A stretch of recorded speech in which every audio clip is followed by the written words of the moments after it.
Hey, this is Scott with the Scotch Test Dummies. In response to Rob over at Whiskey in the Six, he started a sort of a challenge amongst YouTube whiskey reviewers, a top 10 list of whiskeys to try before you die. Now, the only caveat really to these are that they have to be whiskeys that we have tried.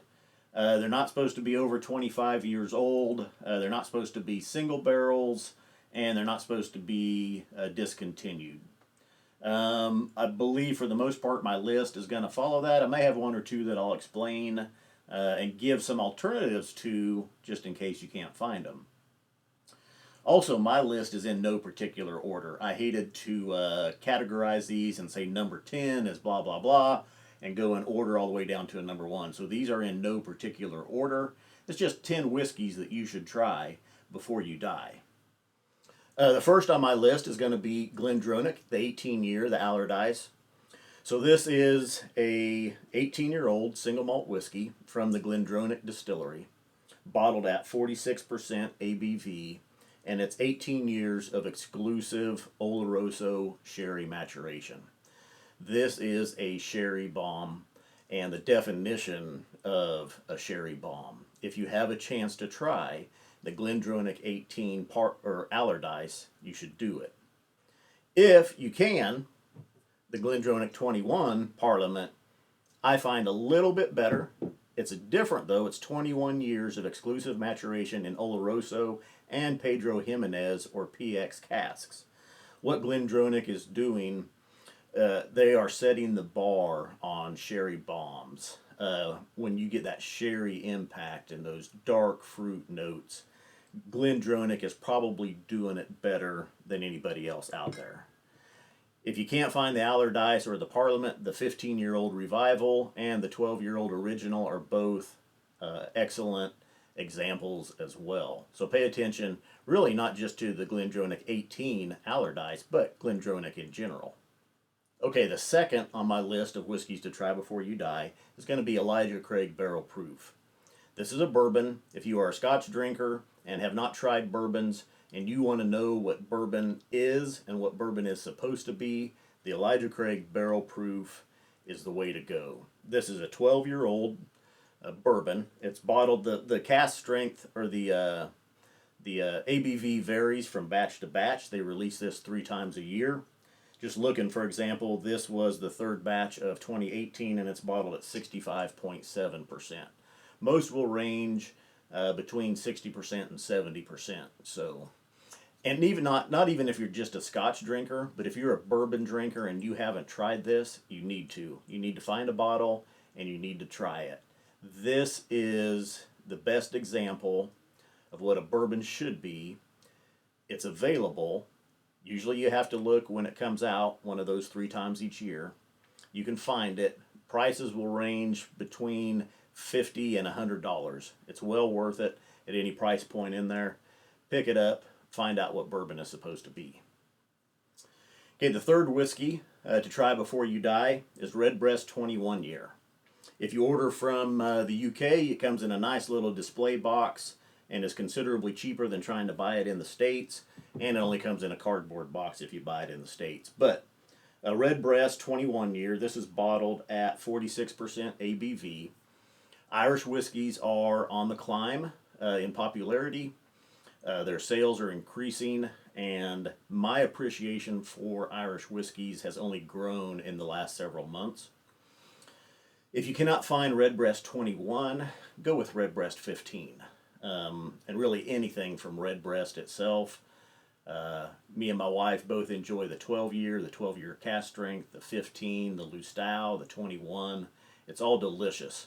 Now, Irish whiskeys will come off a little bit lighter, but it's a different flavor profile. You get more tropical notes. You get more fruitiness, floral notes, caramels and vanillas.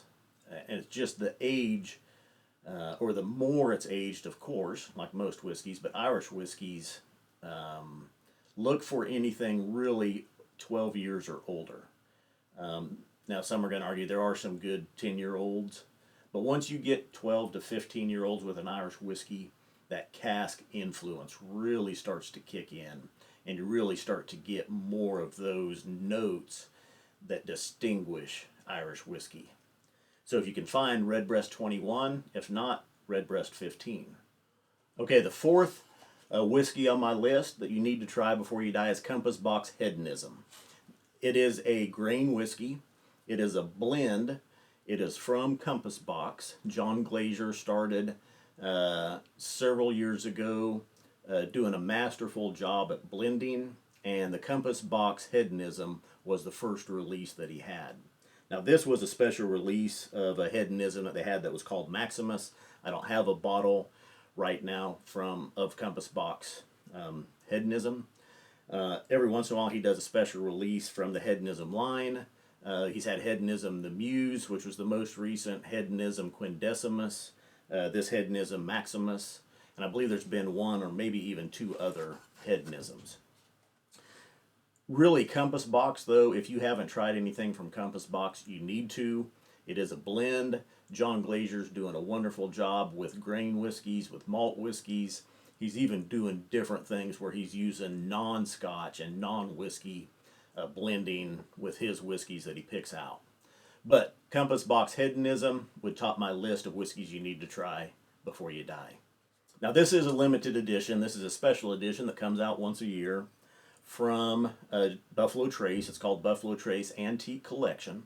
This is, and they do 5 different releases, 5 different whiskeys. This is the George T. Stagg. This is rare. It is hard to find. Bars do have this where you can try it by the dram. If you are in a bar and you can get a dram of this, an ounce of this, do it and try it. These range in age from usually around 14, 15, maybe 16 years old, and different cask strengths as well. This is the 2018 release. It was bottled at 62.45%, and I've seen these up to 72% ABV. These are beautiful examples, like the Elijah Craig barrel proof, of what bourbon should be. But like I say, these are rarer and harder to find. If you cannot find the George T. Stagg, just try the George Stagg Jr. if you can find it. Okay, this one may violate Rob's rules a little bit. This is the 6th whiskey on my list of ones you need to try before you die. This is from Tomaten. At the distillery, they have 5 releases you can buy in their visitor center. This is the Pedro Jimenez release. This bottle is almost 18 years old. It was bottled at 55.5%. This is probably the best whiskey I've ever had.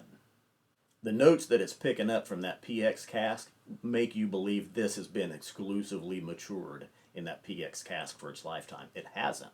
It's basically PX matured, so not exclusive. If you can't make it to the distillery to buy this, the Tomaten 18 and the 14 are probably my next 2 favorites. Reasonably priced. You can usually find the Tomaten 14, which is a port cask finish, for around $50, and the 18-year-old Tomaten is around $80 to $90, I believe now, and they're both great buys. I went to Scotland and I only brought back 3 bottles that I purchased there. One was from Bunnahabhain, and I bought 2 bottles of these when I was there. So keep that in mind. This is an excellent whiskey. Okay, now I know Eric Waite had this one on his list as well. This is the Ardbeg Dark Cove Committee Release. Probably the best peated whiskey I've had. Bart and I are coming up on 700 reviews, I believe. I've had many other samples of whiskeys. It took me a while to grow into liking peat. I know some people jump right in there. Some people it takes a while. Some people never grow to like peat. It took me a while. The Ardbeg Dark Cove stood out in a 16-bottle blind shootout that we did.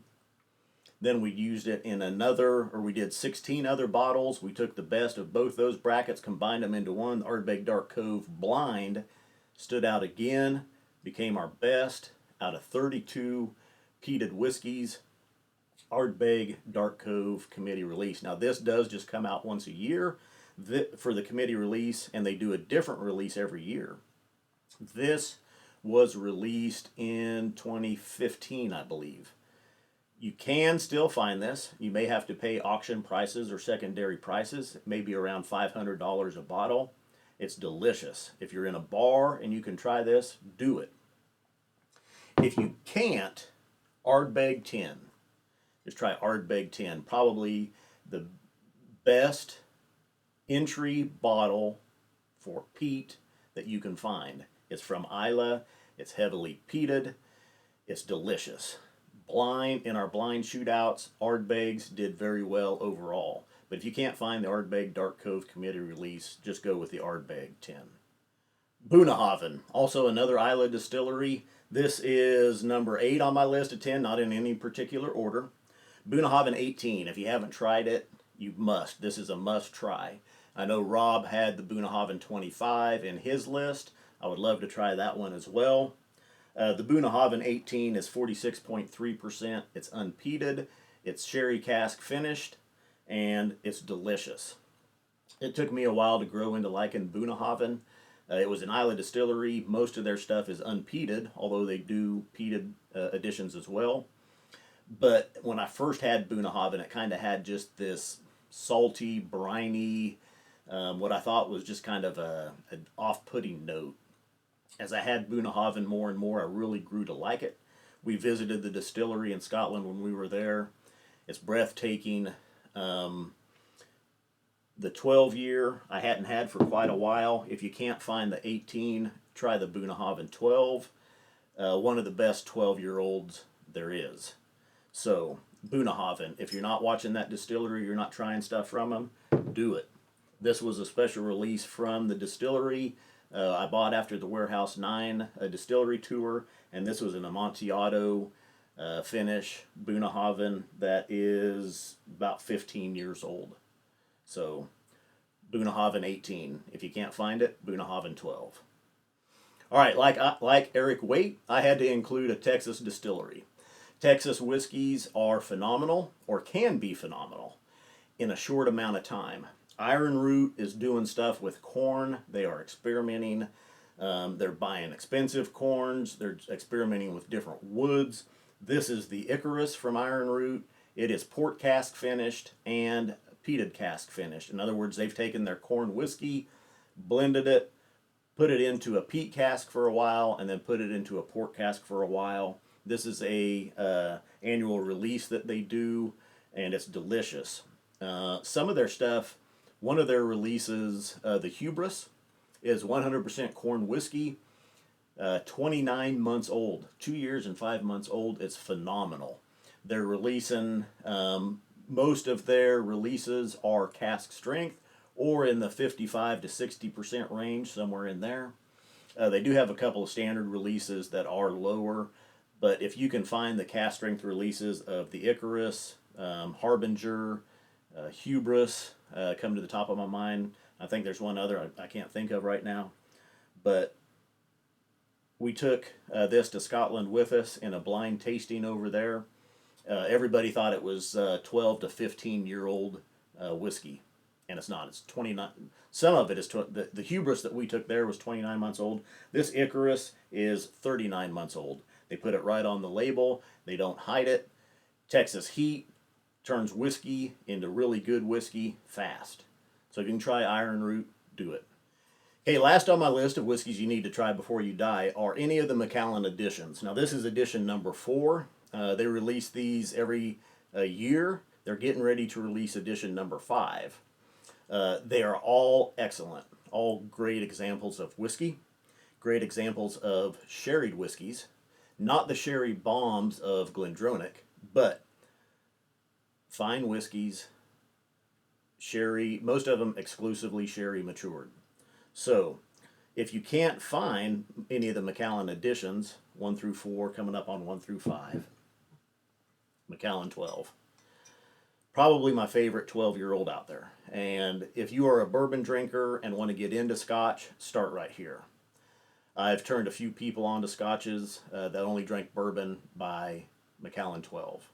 So, the Bunnahabhain 12, might be giving the Macallan 12 a run for its money, though, for my number one 12-year-old. Really, anything from the Macallan line, if you haven't tried it, is good. Once you get past the 12-year, which is starting to get pricey as well, though, Macallans are getting pretty pricey. Keep that in mind. But the additions will be released around the $100 mark, somewhere in there, when they come out. And so if you can find the Macallan editions, try them. If not, Macallan 12. So that concludes my list of top 10 whiskeys to try before you die. Again, those were in no particular order, just 10 different whiskeys and really 10 distilleries to watch. Probably my 10 favorite distilleries, and a little bit of different regions as well. I gave you some Scotch, I gave you some bourbon, and I gave you some Irish whiskey. So there's a lot out there. Like I say, Bart and I have tried coming up on 700 different whiskeys. These are whiskeys that I have tried, that I have here on my shelves, that I just want to drink all the time. And when I think of showing someone what a sherried Scotch is, what a peated Scotch is, what a bourbon is, or what a corn whiskey is, what an Irish whiskey is, these are bottles that come to mind that I would show anybody in a heartbeat. So, thanks to Rob for the challenge, and Sláinte, dummies.